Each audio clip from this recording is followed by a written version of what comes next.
Good morning and welcome to today's episode of WTVA Distance Learning, brought to you by the New Albany School District.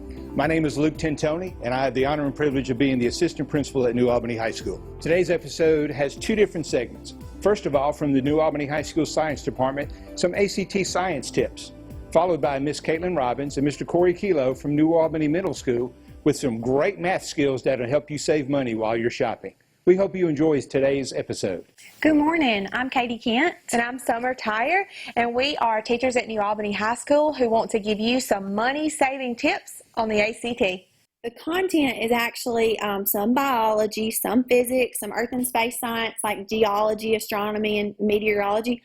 But the one thing that I really want to stress to you guys about the science portion of the ACT, it really isn't a lot of content knowledge, okay? It's a lot of skills that you learn in math and that you learn as you grow up through reading and language arts, okay? So what's actually on the test, it's a 40-question portion that you are allotted 35 minutes for. There are three sections or three types of questions that can be asked. One is interpretation of data, scientific investigations, and then evaluation of models and experimental results. And we're going to look at each one of these more specifically as we go. And one thing I do want to note before I keep going, you're going to see these written or explained in different ways, but I will try to reference back to these three terms or these three types of problems as we go. So if you've ever taken the ACT or if you've never taken it before, when you get to the science portion, there's a lot of reading. So every format or every science portion, every question has a different format. One is data representation. This is where you're going to look at data, look at graphs, look at charts, and you're going to have to figure out and interpret what's going on in the data. Then you have research summaries. Research summaries is scientist number one, scientist number two has done research. They both have done research on a particular thing or a particular topic.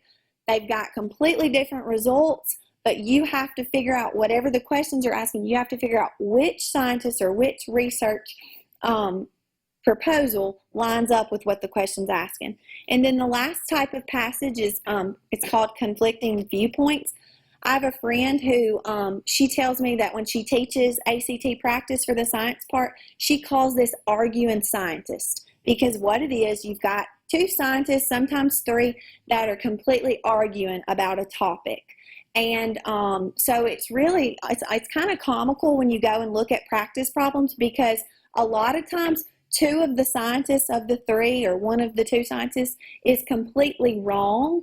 But it's just scientists arguing about some specific topic. So we're going to look a little bit more in depth at this.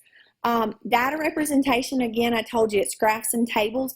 All answers in the graph, in the data representation portion of the test are on the page.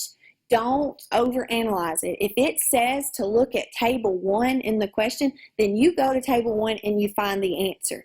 Okay, a lot of times students have trouble focusing on just one particular table because they think, what's the ACT? It's got to be harder than this.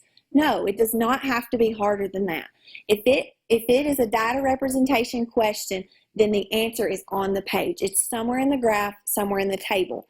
So only look at the tables again, and the questions whatever the question's asking about, only look at that table. Okay, don't wander. All right, another type of question that can be found on your test, again, is called research summary. This is when you're going to have to compare and contrast multiple experiments.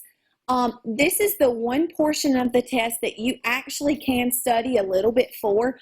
If you've ever taken a science class, really anytime after about 5th grade, maybe even 4th grade, but for sure 5th grade and up, you learn about the scientific method. You're going to hear terms like independent variable, dependent variable, control, constants, different terms like that in the scientific method. This is where those terms are going to come into practice. So as you're looking at different scientists and what they've researched, they may ask you questions that deal with terms like independent and dependent variable. Again, an English skill is going to be pulled in here for science, where you're actually comparing and contrasting two different research experiments, okay? And then the last type of questions, or the last type of passages that you may have, are called conflicting viewpoints. Again, think of it like two scientists arguing. All right.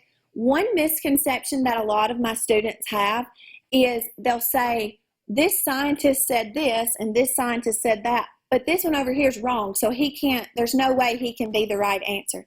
Listen to me. If they're asking you about one particular topic in science and scientist one is who said it, even if he's wrong, you need to put the answer as scientist one, okay? So don't put so much thinking and don't overthink it, okay? The conflicting viewpoint questions, the answers are going to be on the page. Again, when it asks you about science, comparing scientist one to scientist two, if scientist one is wrong, but it's what the question asks about, then you need to put scientist one is the answer. And we're going to look at these more in depth in just a minute. Okay. This right here is something that I think everybody needs to know. ACT has standards that consider you to be college and career ready. There's benchmarks. For science to be considered college and career ready, you have to score a 23 in the science category. And what this looks like, and I've got another table for you guys to look at here. What this looks like, in order to score a 23 on the science portion, you have to get 26 to 28 questions out of 40 correct in order to be considered college and career ready. Now, while that to some people may seem like not so many questions, to others it may seem like a lot. Another thing I want to point out to you, maybe I've got some athletes that are watching that want to go to the next level and play sports, or maybe you want to be in the band at the next level, or you want to do something extracurricular in college. Most schools have a baseline score of 18 in order to play at the next level or do something extracurricular at the next level. In order to score an 18 on the science portion of the ACT, if you go to this table right here, you only have to get 17 out of 40 questions correct, okay? I'm not telling you to shoot low. I'm not telling you that at all. But 17 out of 40 questions, that's less than half of the questions that you have to get correct. And when we start looking at these practice problems, I hope that you guys are encouraged and you really do see these questions are not that difficult. There's a lot of graphs, there's a lot of tables, there's a lot of words a lot of times, but I would say 75% of the time, and I'm really 75% of the time, the answers are on the page for you, somewhere found in that graph. But we tend to get overwhelmed when we see graphs and charts and just say, oh, I don't know the answer, so let's just put an answer. So I want to encourage you, again, in order to make an 18, which is most schools' baseline score for sports or extracurricular activities, you only have to get 17 right. So here's the first practice question, and this was pulled straight from the ACT website, okay? So I did not go in and try to make it really easy to make you feel good. I pulled a question straight from the ACT practice portion, or the science portion, on ACT.com. So the question says this: in general, the results of study 1 suggest that peony seeds that are placed in a petri dish containing damp paper are most likely to germinate when they are maintained at which of the following temperatures? And you can see your choices here. Now, one thing I did do here on this particular slide that you can see, I only pulled the table for study 1. But if you don't get anything else from today, get this, okay? If the question asks you about study 1, and this question specifically asks about study 1, do not look at study 2's table or study 3's graph. Only go to study 1's table, okay? Because that's all it's asking you about. That's all you have to worry about. Don't get overwhelmed and don't try to put a bunch of information in your head. Only look at study 1's table. So let's look at study 1's table and answer this question. We want to know at which temperature are the most seeds going to germinate. And this table is laid out for us. It says the number of seeds that germinated. And if you look at these temperatures over 10 weeks, just look at the table, which temperature produced the most amount of seeds that germinated. And you will see very simply 24 is the largest number here. So at 18 degrees Celsius, that would be the temperature that the most seeds germinated. So that would be choice B here. According to figure 1, the mass of cheese remaining at 4 hours was closest to which of the following values? ACT, time is critical. Time is critical. That is what most people will tell you the first time they take the test. Oh my goodness, I freaked out because I had X amount of time for this many problems. So just knowing something as simple as, okay, 4 hour, they measure time on the x-axis. I probably need to look at the bottom and find hour 4. Okay, so first of all, like Miss Kent said, if they tell you where to go look, that's where you go look. So it says, according to figure 1, I'm going to find figure 1. Now, if she shrunk this down and you saw the whole page again, it can become overwhelming because look, we have a table 1 and a figure 1, and sometimes there's there's all kinds of things there, but this is labeled as figure 1, so I know that this is where I need to move to. So I look and I find my time here is the 4th hour, and what they want to know about, it says the mass of cheese remaining. So then I go up here to my key, and I am telling you that when I teach in my biology course and I tell my students to create a graph, the main things that I take off for on those graphs are keys. A lack of keys. They haven't put a key on there, so I can't decipher their graph. Maybe I can figure it out because I knew, but I really couldn't if I didn't know anything about it. And then I have them to label the graph. So those are things that you need to be working on even as a freshman or younger, making sure to pay attention to all those details. So I look at my key and I find cheese, so I can go to hour 4 and I can see that my answer to this is C, because that's the remaining cheese at that hour. So just focusing on that skill in that class. So like I said, that's an enzyme standard that I use in my biology class every single semester. I may not particularly say, this is an ACT skill, because I teach biology, so I'm focusing a lot on that end of course exam that we are required to take. But I know coming into high school, or even before high school in my middle school science classes, that the ACT is something that's coming that I'm going to have to take. So I'm going to tackle them together. I'm going to learn my biology while I'm honing my ACT skills. And if you will work on those skills diligently and not just take it as a passing assignment, but think of everything as a double sword. I'm not only taking care of biology, but I'm prepping for ACT. Then you'll save a lot of time. Thank you for joining us today. We hope that these ACT tips help you to be more successful on your future endeavors with ACT. Hey everyone, I'm Caitlin Robbins. I currently work at New Albany Middle School where I teach 6th, 7th, and 8th grade math. I graduated from Mississippi State University where I played soccer and received a bachelor's degree in elementary education. Good morning, everybody. My name is Corey Kilo. I am Miss Robbins' co-teacher at New Albany Middle School. This is my 6th year teaching special education. I've spent the last 5 in Hattiesburg Public Schools, but now I'm here and we co-teach math together. Now, co-teaching is where you take a general ed teacher, a special education teacher, and you put them in the same classroom where they have to work together as a team, because we practice full inclusion. Our students with IEPs and disabilities are in the classroom with our general ed students. So we have to work, because not everything she does works for every student. Not everything I do is appropriate for every student either. So we work together to make every one of our kids grow and show progress through the year. In our lesson today, we're going to be talking about the unit rate. So the unit rate can be used in everyday life, like when we go grocery shopping and we're buying in bulk. So in our lesson today, we encourage you to grab a calculator, a pencil, and a sheet of paper and work these problems with us as we are explaining them and helping you solve these problems as well. All right, so let's go ahead and work out a few problems dealing with unit rate. In our first problem here, it says Bargains R Us store offers a 12-roll package of Wipey Wonder toilet paper for $2.59. The 6-roll package is on sale for $1.25. What's going to be the better buy here? So the first thing we want to do is we want to say money divided by our items. Okay, now in this case, we have a 12-roll package of toilet paper for $2.59. So $2.59 is going to go at the top of our fraction, and the bottom of our fraction is going to be 12. Now, when I put $2.59 divided by 12 in my calculator, I get a decimal of 0.2158, and then 3 is repeating. Okay, now since we're working with money here, we only have 2 decimal places. So we're going to have to look at that third decimal place and see if we're going to round up or stay the same. So in this case, we have 0.215. That 5 is going to make that 1 round up to 22. So we've got 22 cents for our 12-pack of toilet roll paper. Now let's look at our 6-roll package. So we have $1.25 for 6 rolls of toilet paper. Now, when I put that in my calculator, I get 0.2083 repeating. Okay, so we've got 0.203.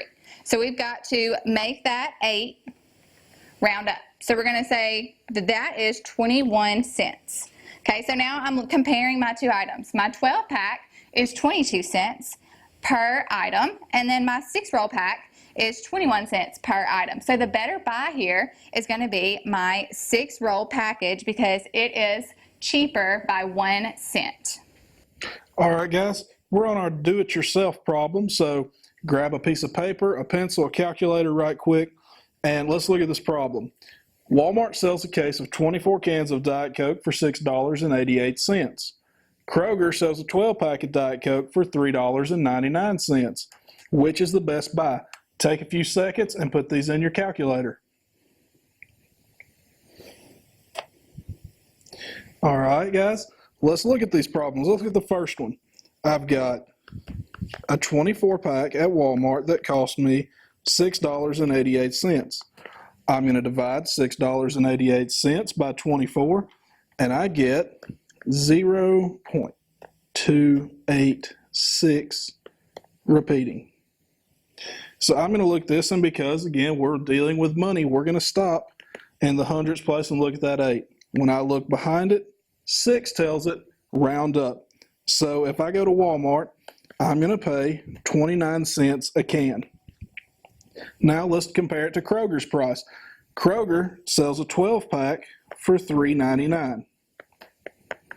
So I'm going to say $3.99 divided by 12 gives me 0.3325. Again, I'm stopping in the hundreds place. I look behind it. 2 says stay where I'm at. So if I go to Kroger, I'm paying 33 cents for 1 can. In our next problem here, we're going to be comparing dish soap. So a 12-ounce bottle of clean green dish soap is $1.09, while a 20-ounce bottle costs $1.99. We want to know what's going to be the better buy here. So we're going to set it up the same way we did before. So we're going to say our money divided by the number of ounces that we have. Okay, for my 12-ounce, I've got $1.09 divided by 12. That's going to give me a decimal of 0.09083 repeating. Okay, so remember, we're still working with 2 decimal places. So this 0 in the thousandths place is going to let me know that that 9 in the hundredths place is going to stay the same. So for my 12 pack, I'm going to have 9 cents per ounce that I'm working with. Now let's go ahead and look at the 20-ounce bottle. So we've got $1.99 for a 20-ounce bottle. When I put that in my calculator, it's going to give me a decimal of 0.995. Hold on, I messed that up. 0.0995. Okay, so I've got to look at my 2 decimal places. That 9 is going to actually round up and make this 10 cents. So my 20-ounce bottle is 10 cents per ounce, and my 12-ounce bottle is 9 cents per ounce. So the better buy in this case is going to be my 12-ounce bottle. Now, using this in everyday life is really important because when you go to the grocery store and you want to get the best product for the cheaper price, you've got to know how much you're paying per item or per ounce. So this just helps you kind of see how you would use this in everyday life and how we use math in everyday life. Now we're going to work out another problem, and you're going to try it out yourself with Mr. Kilo. All right, guys, take a minute and look at this problem. It says a 12-ounce box of Thanksgiving stuffing is $2.15, while a 16-ounce box costs $2.88. Which is the better buy? So we're going to be comparing $2.15 divided by 12 ounces, which is going to give me 0.17916 repeating. Now, when I go to the grocery store and they ring this up, I don't get a decimal that's 5 digits long. We stop again in the hundredths position, which is a 7, and look behind it. and that 9 tells me to round up. So if I get the 12-ounce box, I'm going to spend 18 cents per ounce. Let's compare to the 16-ounce box. The 16-ounce box cost $2.88. When I say $2.88 divided by 16, I get an exact 18 cents per ounce. So if I look at this problem, I get 18 cents per ounce either way. So I guess this one, the better buy depends on, do you need 12 ounces of stuffing or 16? How big's your family? Let's look at another problem here. We've got a 16-ounce can of creamy corn sells for $1.09, while the 32-ounce can is on sale for $1.89. How much would you save with this sale price?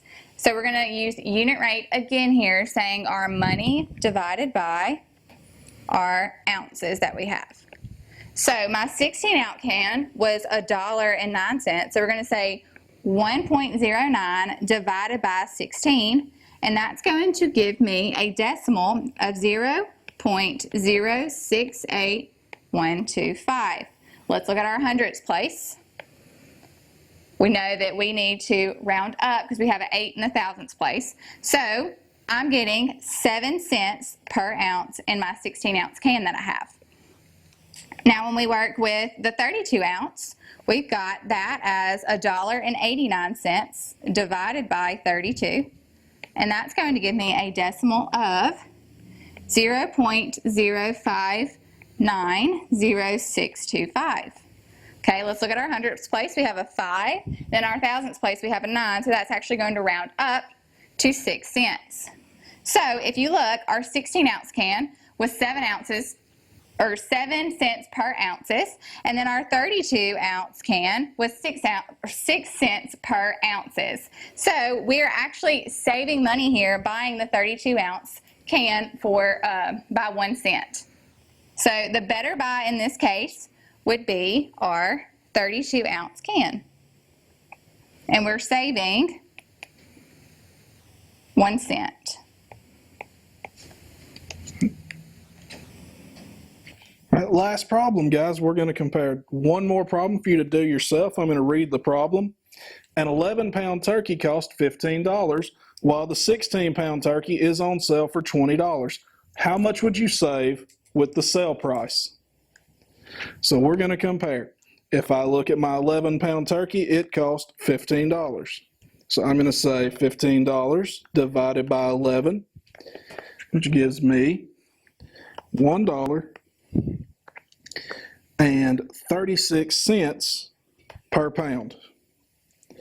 Now we're going to look at our larger turkey. If I buy the 16-pound turkey, it costs $20. So I say 20 divided by 16, and that gives me $1.25 a pound. So if I go into the store, I'm going to pick that 20-pound turkey because I'm paying less per pound.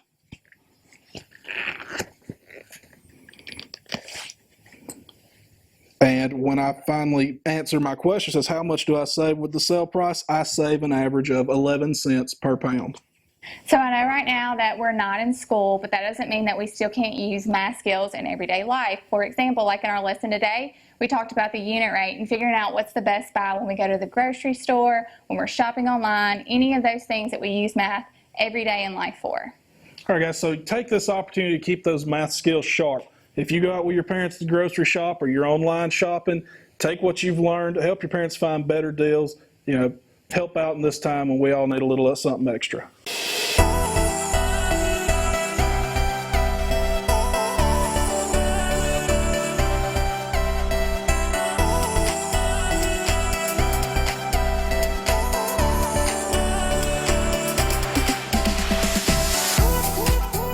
This is my first year at New Albany, and so far I have nothing negative to say. I love it here so much. We really have every resource you can possibly think of. Our kids are one-to-one on iPads. The teachers have MacBooks. We have iPads. The technology just enhances my classroom and makes it even better. We're not afraid to innovate. We will do something and know there's a risk involved, but we know if it pays off for the students. I love the support we have here. I have the autonomy to do whatever I want with my kids in my classroom, and it's really, really awesome to see my administrators come in and be so supportive of things that you wouldn't typically see in a normal high school classroom. So I do a lot of small groups, and I pull kids 4 and 5 at a time, and my administrators have come in, and it works really well for me, and they're so supportive of that. And not just that, but the speed of which things happen. Like when I need something, there's a conversation, you know, we bounce back and forth about should we do this, should we do that. But then once there's a decision made, it's not this long drawn out process. It happens almost immediately. Surprisingly how quick things happen. When I need something, I usually get it, and I usually get it really quickly. And I'm not treated professionally just by the administration, but our kids really respect us and look up to us and admire us, and I can feel that from them, and that's awesome. And not necessarily just the internet, which is really, really fast. I mean, there's been times where I have literally driven up here from home because I knew if I tried to upload this video at home, it's going to take all night. No kid here is not cool. Everybody's cool. To be in our fine arts program, which is incredible. It's awesome being in the band. It's awesome being on the journalism staff. It's cool to be a football player. It's cool to be a cheerleader. There's nothing here that we don't have. And that was really important to me when looking at coming to this district, because I had to think into the future for my child. Whatever he wants to be, we've got that here. And that was really important to me. If you're a competitive, relatable, outside of the box thinking kind of teacher, and you are talented in your field and you love what you do, you will absolutely love it here.